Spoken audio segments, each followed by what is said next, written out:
as time unfolds, every person that has capacity for decision making will be faced with the choice of whether they want God's law written on their hearts or they want the law of sin and death written on their hearts. Every person will make a choice for or against Jesus Christ. Every person. And it's happening. It's setting up right now. Not in the evangelistic way, not in an altar call, not in a profession of faith, but in the reality sense that every person will choose what law they apply to their own practices, their own heart, their own life, and how they treat other people. Will you love others, present truth in love, but leave them free, sacrifice yourself, your resources to help others, to protect others, to shelter others, stand for truth even if the heavens fall?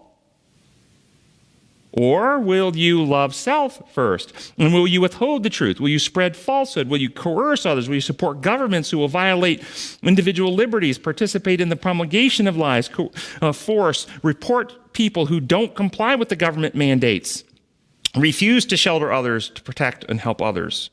Will you refuse to do that? In so doing, how you treat others, every person chooses Jesus or rejects Jesus, as Jesus said, Matthew 25:40.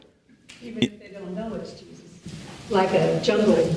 As they said in Matthew 20, Jesus said in Matthew 25:40, inasmuch as you've done it unto one of the least of these, you have done it unto me. Everyone will choose for or against Jesus by how they treat others. And the methods they apply in treating others, God's methods or the methods of survival.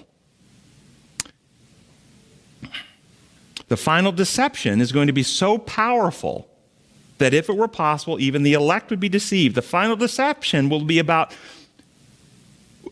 presented as a way to protect others, to save others. We must do this so that we can live. And that those who resist using and doing this, they're selfish. A teacher who refuses to call a little boy a girl or a little girl a boy is being selfish and cruel, and we must fire that teacher from their job.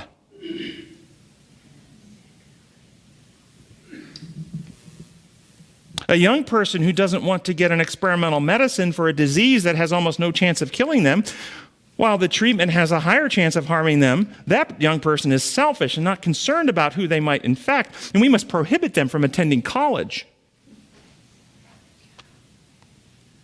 A world-renowned immunologist, highly respected and credentialed, who speaks out a warning of the dangers of giving experimental agents to people who have already recovered from a certain illness, is censored for spreading dangerous medical information. We must silence him.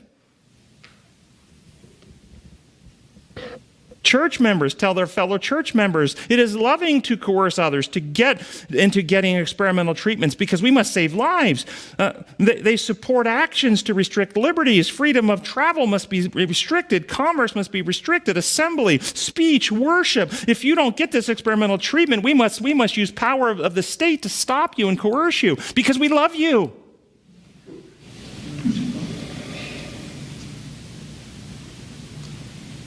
Every person is deciding for or against Jesus right now. And how we treat others.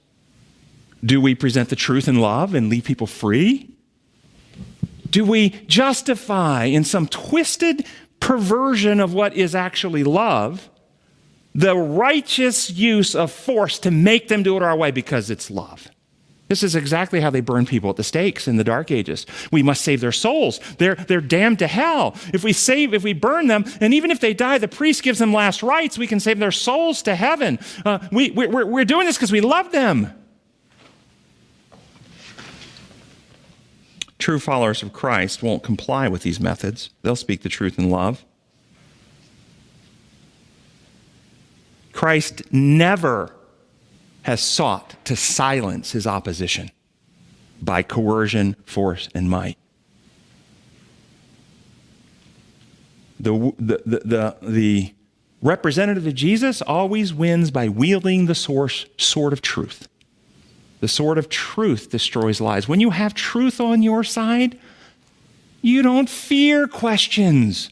You don't fear investigation. You don't fear inquiry. But if your position is not held on truth, you cannot tolerate the investigation. You must have some propagandist view of, we are here to do good. And anybody who questions it, they're not loving. They're not interested in your welfare. They're trying to hurt you. They're a conspiracy nut.